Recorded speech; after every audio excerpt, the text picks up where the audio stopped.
Hello friends, good evening. कैसे हैं आप सब? और यस, व्लॉग की स्टार्टिंग हो रही है किचन से। तो मैंने लास्ट व्लॉग में आप लोगों के साथ शेयर किया था कि मैंने इवनिंग का जो टाइम है अपना उसको किस तरह से मैनेज किया था, क्या क्या काम किए थे। और उस सारे काम को करने के बाद मेरे जो गैस स्टोव है उसकी हालत कुछ ऐसी है।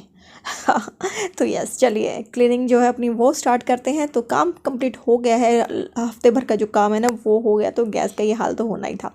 तो सबसे पहले जो मैं है गैस स्टोव को क्लीन करूँगी। And my simple process is कि पहले मैं उसको स्क्रबर की हेल्प से उसको क्लीन करती हूँ, विम लिक्विड लगा करके। देन गीला एंड सूखा कपड़ा। तो यहाँ पे इसको बहुत ही आराम से हल्के हाथों से मैं इसको रगड़ के कर रही हूँ।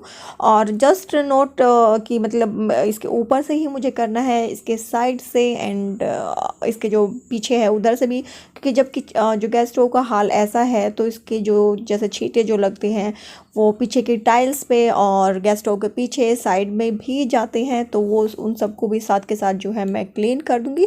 तो जैसे ही काम ख़त्म होना तो तभी किचन को अगर क्लीन कर दो तो वो फिर साफ़ रहता है। और आज जो मैं आप लोगों के साथ शेयर कर रही हूँ वो फटाफट क्लीनिंग शेयर करूँगी मैं अपने काउंटर टॉप की, किस तरह से मैं उसको क्लीन करती हूँ। तो चलिए वीडियो स्टार्ट करते हैं।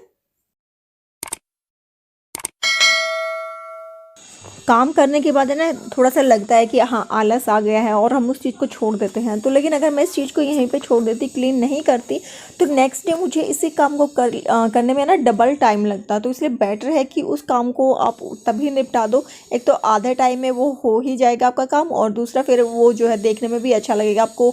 एक माइंड पे ना बर्डन भी नहीं होता है कि यार इसको क्लीन करना है और उसको क्लीन करना है। तो मेरे जो पीछे के टाइल्स है और किचन जो काउंटर टॉप के जो मैं गैस स्टोव रखा है उसके पीछे और नीचे से मैंने इसको पूरा जो है अच्छे से क्लीन कर दिया है। और यहाँ पे मैंने गीले कपड़े की हेल्प ली है। और ये देखिए इसका हाल आप देख सकते हैं, ये येलो जितना इसमें दिख रहा है उससे कहीं ज़्यादा ये था। तो यार ये जो छींटे वगैरह लगे थे तो उसकी जो स्टेन थे हल्दी के मसालों के वो कितने ज़्यादा थे। तो अगर इसको मैं छोड़ देती तो इनको निकालना कितना मुश्किल हो जाता ना। तो इसलिए मैंने इसको साथ के साथ क्लीन कर लिया है।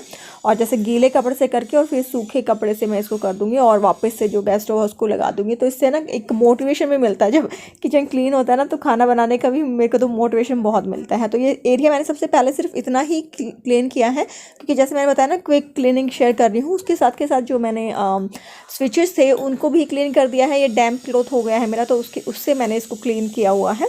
और ये एरिया मैंने सबसे पहले इसलिए क्लीन किया क्योंकि मुझे बनानी थी सर के लिए चाय। तो सर आ गए हैं तो उनकी भी चाय बनेगी, साथ में मैं अपनी भी चाय बना लूँगी। और दूसरा मतलब वही था कि स्टेन जब जम जाते हैं तो उनको क्लीन करना मुश्किल होता है। तो यही एक दिक्कत होती है, इसलिए मैंने फटाफट से क्लीन कर दिया। और यहाँ पे मैं चाय बनने के लिए रख दूँगी और साइड बाय साइड जो दूसरे काम है ना अपने वो भी कर लूँगी। तो डिनर में बन रही है जो है दाल बनेगी, खिचड़ी बनेगी सॉरी। तो यहाँ पे जो दाल है वो मेरी फिनिश हो गई थी। तो मैं हम तीनों के लिए बना रही हूँ, तो मैं उसको ना मुट्ठी से माप लेती हूँ। जैसे एक मुट्ठी, हर एक के लिए एक मुट्ठी दाल और एक मुट्ठी जो है राइस हो जाएंगे। तो ये दाल हम लोगों के लिए इनफ रहेगी। तो बस इसको मैंने मिक्स कर दिया है और इस कंटेनर को मैंने फिल कर दिया, क्योंकि ये जो दाल है ना मेरे हफ्ते में ख़त्म हो जाती है। तो मैं इसको हर बार वॉश नहीं करती हूँ, 3-4 बार रिफ़िल करने के बाद फिर इस कंटेनर को वॉश करके रखती हूँ। तो बस अब फटाफट से इन सब चीज़ों को मैं यहाँ से उठा दूँगी और दाल को सोक करके रख दिया है, क्योंकि जब तक मेरे जो क्लीनिंग होगी ना दाल सोक हो जाएगी और फिर फटाफट से मैं जो है खिचड़ी बना दूँगी। तो सर के लिए यहाँ पर मैंने मट्ठी दे दी है और जो चाय है वो भी रेडी हो गई। तो चलिए सर को दे के आती हूँ और उसके बाद अपनी क्लीनिंग है वो स्टार्ट करते हैं। तो आज पूरा जो काउंटर टॉप है, वैसे तो मैं जब इसकी डीप क्लीनिंग करती हूँ ना तो सारी चीज़ को हटा करके तब करती हूँ, बट पूरी डीप क्लीनिंग नहीं कर रही मैं आज। जल्दी जल्दी से करूँगी मोटा मोटा सा, क्योंकि ज़्यादा गंदा है नहीं। तो यहाँ पे DIY जो मेरा क्लीनर है ना वो मैंने उससे मैं यहाँ पे स्प्रे करके और एक कपड़े से क्लीन कर दूँगी। आप देख सकते हैं कोई मिट्टी वगैरह भी नहीं है, बट थोड़ा सा ना ऐसा लग रहा था हैवी हैवी सा। तो मैंने फटाफट से क्लीनिंग करने का सोचा। तो इन चीज़ों को मैं जब भी यूज़ करती हूँ तो इनको साथ के साथ जो है एक टिश्यू से क्लीन करके तो रखती हूँ। लेकिन अब जैसे क्लीनिंग कर रही थी तो उस DIY स्प्रे मैंने इनके ऊपर किया और फिर टिश्यू से इनको जो है साफ़ कर दिया। तो जो थोड़े बहुत अगर कुछ लगा भी है ऑयल वगैरह, वैसे लगता नहीं है, बहुत अच्छी ऑयल डिस्पेंसर है ये। और इनके ऊपर कैप भी आती है, तो वो कैप मेरी गुम हो गई है और इनसे ऐसे ही काम चला रही है। अदरवाइज़ इनको सेफ रखने के लिए ना कैप भी आती है, बट वो कैप मुझे ज़्यादा यूज़फुल नहीं लगी, क्योंकि बार बार उसको निकालना और रखना वो ज़्यादा झंझट देता है। बट ऐसे ठीक है। तो बस इनको भी भी मैंने स्प्रे कर दिया और स्प्रे थोड़ा सा इस कपड़े पे करके और जो चीज़ें बाहर से साफ़ करने की थी उनको बाहर से साफ़ कर दिया और थोड़ा सा इनको थोड़ा सा अरेंज भी कर दिया, जैसे सीज़र और नाइफ़ वगैरह है उनको अरेंज कर दिया है। और इस तरह से कपड़े के ऊपर ही स्प्रे करके और बाहर से और अंदर से मैं इनको कर दूँगी, क्योंकि ज़्यादा गंदा नहीं है ये, अभी मैंने धोया था तो बस टिश्यू से अंदर से थोड़ा सा हाथ लगा दिया तो वो साफ़ हो गया है। और बस कॉर्नर वगैरह जो मेरा साफ़ हो गया है। और मिक्सी को भी मैं जो है इस जो नीचे काउंटर टॉप है ना उसको क्लीन करने के लिए मैंने दूसरा कपड़ा ले लिया है, तो बिल्कुल साफ़ है, कोई नहीं है। और जो टाइल्स है उस पर मैंने पहले ही एक बार ये जो है क्लीनर लगा दिया था, थोड़ा सा कपड़े पे और लगा करके और उसको साफ़ कर दिया है। बस अब जो मिक्सी का जिसके अंदर मैं रखती हूँ ये प्लेट, इस पर भी थोड़ी मिट्टी भी पड़ी हुई थी, धूल मिट्टी जम ही जाती है, तो वो भी क्लीन करके और एक बार फटाफट से उसी कपड़े से जो मैंने अपना मिक्सर है उसको क्लीन कर दिया है।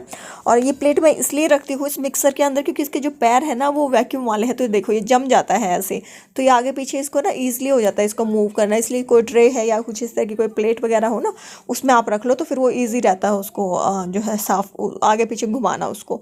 तो सेम अवन के ऊपर से इस कपड़े को उतार के और मैं झाड़ लूँगी क्योंकि वॉश नहीं करना है मुझे अभी इसको।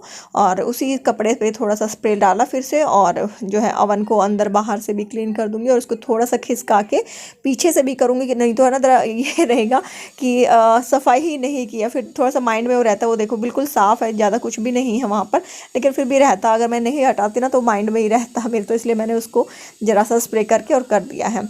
और अब इसको मैंने झाड़ लिया और कपड़े से थोड़ा सा इसको क्लीन भी कर दिया है। एंड इसके ऊपर अब मैं बाकी की जो चीज़ें ना उनको लगा दूंगी। और ये मेरा जो जिसके अंदर मैं रखती हूँ ये मसाले वाला, तो इस मसालेदानी में भी मैं जो है थोड़ा सा इसको स्प्रे करके और उसी कपड़े से क्लीन कर दूंगी, बाहर अंदर बाहर से दोनों तरफ से अच्छे से। और जो मसाले हैं अगर फिल करने वाला है तो उसको रिफ़िल कर दो, अदरवाइज़ उसको जैसे टिश्यू पेपर से उसके किनारों पे और बाहर से जो है साफ़ करके उनको वापस से रख दूँगी। तो ये बहुत मतलब एक जो है ना प्रैक्टिस जो होती है बहुत अच्छी रहती है इस तरह से क्लीन करना। और ये आपकी ना डीप क्लीनिंग आपको इतनी करने की रिक्वायरमेंट नहीं पड़ती है अगर आप इस तरह से जो क्लीनिंग है वो करते रहते हो तो बस अब मैं इनको फटाफट से वापस से रख देती हूँ। और ये मेरा बिल्कुल अच्छे से साफ़ हो गया है। और जो मेरी कैटल है उस पर भी मैंने उस कपड़े से घुमा दिया है। तो ये DIY सॉल्यूशन है, इसका मैं नीचे डिस्क्रिप्शन में दे दूंगी, अदरवाइज़ मेरी आप पिछली वीडियोस में देख सकते हैं, मैंने शेयर किया हुआ है। तो वो सॉल्यूशन ये जो सॉल्यूशन बनता है बहुत अच्छा रहता है आपके पूरे उसके लिए पूरे घर की सफाई के लिए एक सॉल्यूशन ये बन जाता है और आपके जो पूरे घर की सफाई है वो हो जाती है। तो देखिए यहाँ पे मेरा जो है जल्दी से हो गया है, यहाँ पे 15 मिनट ही लगी मुझे और मेरा सारा साफ़ हो गया। और जो अवन है उसके अंदर भी सेम सॉल्यूशन से ही मैं इसको क्लीन कर दूंगी और हाथ के हाथ क्लीन करूंगी, इसको कोई लगा के नहीं छोड़ूंगी क्योंकि फटाफट से क्लीनिंग कर रहे हैं तो ज़्यादा नहीं करनी है, गंदे नहीं है तो उनको साथ के साथ भी ये आपका हो जाएगा। लेकिन अगर आप चाहो तो इसके अंदर जैसे पहले मैं चाहती तो इसके अंदर पहले स्प्रे करके और बाकी की क्लीनिंग करती तब तक ये भी साफ़ हो जाता, बट रिक्वायरमेंट नहीं थी क्योंकि रिक्वायरमेंट जब नहीं है तो अननेसेसरी उसको काम को बढ़ाने का कोई बेनिफिट नहीं होता है। तो बस यहाँ पे जो मेरा अवन है वो भी मेरा बाहर से भी अच्छे से क्लीन हो गया। तो सेम फिर मैं काउंटर टॉप पे सेम स्प्रे कर दूंगी और एक कपड़े से उसको अच्छे से मैं क्लीन कर दूंगी। तो यहाँ के इस तरफ की जो मेरी सफाई है वो 10 से 15 मिनट में हो जाएगी, हार्डली 15 मिनट्स लगे था, आई थिंक 10 मिनट्स में ही ये जो मेरा काम है ना वो हो गया था। तो कोई नहीं, 15 मिनट भी बहुत है, किचन में 1 घंटा लगाने की ज़रूरत है, अगर 15 मिनट में काम चल जाता तो क्या बुरा है। तो यहाँ पे मैंने एग मंगवाए थे, उसको एग ट्रे से निकाल करके मैंने दूसरी बास्केट में रख दिया है और इनको मैं फ्रिज में रख दूँगी। तो ये मैंने एगोज़ से मंगवाए थे सेकंड टाइम, तो काफ़ी मुझे अच्छे लगे। थोड़ा सा कॉस्टली पड़ते हैं, थोड़ा बहुत ज़्यादा फ़र्क नहीं है, लेकिन क्वालिटी काफ़ी अच्छी है। तो बस अब इनको मैं डाल दूँगी कूड़े में। और यहाँ पर जो मेरा इस तरफ का जो एरिया था इसका पूरा सामान मैंने उतार लिया क्योंकि काफ़ी टाइम से मैंने इसको जो है क्लीन नहीं किया था और स्प्रे लगा दिया है मैंने। तो उसको ना अच्छे से साफ़ करें, सिर्फ वही नहीं कि जहाँ पे आपको सामान रखना है, ऊपर वाले पार्ट में भी, क्योंकि किचन का ये एरिया तो यहाँ पे भाप वगैरह जमती रहती है और छींटे तो आते ही रहते हैं। तो ये इग्नोर ना करें इन चीज़ों को, अच्छे से यहाँ से क्लीन करें ऊपर नीचे से करते हुए। तो बस अब जो सामान मैंने उतारा था उसको भी एक दूसरा जो मैं साफ़ कपड़ा लिया हुआ है जिस पर मैंने स्प्रे किया हुआ है उसी से सारी चीज़ों को जो पोंछने वाली है उनको पोंछ के और बाकी चीज़ों को उनकी जगह पर वापस से रख दूंगी। और उसके बाद फिर जो मेरा काउंटर टॉप है वहाँ से मैंने जो 2-4 चीज़ें थी वो हटा दी हैं और टाइल्स और काउंटर टॉप को भी सेम उसी वे से थोड़ा सा विम लिक्विड डाल के और वो स्प्रे डाल के और मैं इसको जो है क्लीन कर दूंगी। और ये गैस पाइप लाइन है, शुरू तो पता नहीं कब होगी लेकिन पाइप जरूर लगा दिया है यहाँ पर, तो इसको भी मैंने क्लीन कर दिया है और चीज़ों को बाकी वापस से उनकी जगह पर रख दिया है। और क्लीनिंग मेरी कंप्लीट हो गई है। अब करते हैं अपना कुकिंग। तो यहाँ पे मैं बना रही हूँ खिचड़ी और खिचड़ी के लिए मैंने जो है प्याज डाल दिया, पहले जीरा डाला, उसमें सरसों डाली है। जब वो तड़क गई है तो उसके अंदर मैंने तेज़पत्ता और एक लाल मिर्ची भी डाली थी। उसके बाद प्याज डाल दिए। प्याज को 1-1.5 मिनट के लिए भूनना है, ज़्यादा नहीं भूनना उसको। और फिर जो है मटर और आलू डाल दिए हैं। इसमें चाहे तो आप बहुत सारी सब्जियां भी डाल सकते हैं, बट लेकिन फिर बच्चे खाते नहीं। और जो खिचड़ी है वो सिंपल ही ज़्यादा अच्छी लगती है। सिर्फ आलू डाल लो या सिर्फ मटर डाल के ही बनाओ ना, तो वो भी बहुत ज़्यादा अच्छी लगती है, टेस्ट उसका बहुत अच्छा आता है। तो अब मैंने यहाँ पे जो है ना 3 गिलास पानी डाल दिया था इसके अंदर, और इसके अंदर नमक डाल दूंगी और हल्दी डाल दूंगी। बाकी कोई मसाला नहीं डालूंगी। और एक हरी मिर्ची भी मैंने स्लिट करके इसके अंदर डाली थी, और बस ये सिंपल सी खिचड़ी बन गई। तो अगर आप लिक्विड और ज़्यादा लिक्विड चाहते हो तो 4 गिलास पानी डाल लो, बट मैंने 3 गिलास पानी डाला है, क्योंकि जिस कंसिस्टेंसी में हम इस खिचड़ी को खाते हैं ना, उसके लिए बिल्कुल परफेक्ट हो जाती हैं। तो देखिए अब मैं इसके अंदर जो है 3 विसिल लगवाऊंगी, 3 से 4 विसिल लगेंगी, और जो मेरी खिचड़ी है वो बन के हो जाएगी रेडी। तो खिचड़ी बनने से पता क्या होता है, टाइम सेव हो जाता है। तो इस टाइम को सेव करने, जो डिनर बनाने में टाइम निकलता है ना, उसको सेव करके मैंने क्लीनिंग कर ली है। और उसके साथ ही मैं बना रही हूँ यहाँ पे जो ये ना बिल्कुल फ्रेश आज ही आया था धनिया है ना, नहीं पुदीना, धनिया। तो धनिया आज ही आया था। तो धनिया को मैंने वॉश कर लिया। उसके अंदर मैं शिमला मिर्च डाल दिया है, एक प्याज कट कर लिया, एक टमाटर कट कर लेंगे।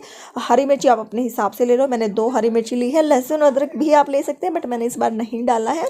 और बस टमाटर डाल दिया, और इसके अंदर फिर जो है हम जीरा डाल के और नमक डाल के इसको जो है पीस लेंगे। मटर डाल दी है। तो किसी भी बहुत सारे वेरिएशन में ये बन जाती है, जैसे आप चाहो ना वैसे इसको बना सकते हो। तो बस यहाँ पे मैंने 1 चम्मच जीरा डाल दिया, और अब मैं इसको पीस लूँगी। तो जो आपकी ये चटनी है वो पूरे हफ्ते के लिए तैयार हो जाएगी। तो जब भी आपका धनिया आए ना, तो उसी टाइम पे उसकी जो है बना करके रख दो, क्या बनता है इसको, चटनी। तो पूरे हफ्ते फिर आपको सोचने की जरूरत नहीं पड़ेगी। कभी सब्जी ना हो तो भी काम चल जाता है, या कोई स्नैक्स बनाते हो उसके लिए, सैंडविच के लिए मल्टीपल यूज़ होती है। तो इसको कभी ख़त्म ना होने दो। तो बस मेरी जो है हो गई है रेडी, और बस अब इसको इस कंट्रे में निकाल के रख दूँगी, और मेरे घर में ये पूरा हफ्ता चले जाएगी। तो आप अपने घर के रिक्वायरमेंट के हिसाब से कम ज़्यादा बना सकते हैं।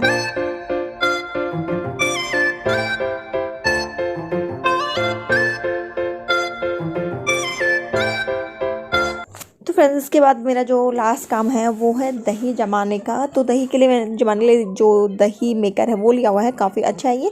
तो इसके ऊपर ना दही के ऊपर पानी आ जाता था, तो आप लोगों ने बोला खट्टा ज़्यादा डलता है, तो मैंने ज़रा सा खट्टा डाला है इसमें। और दूध जो है ये रूम टेम्परेचर पे है मेरा।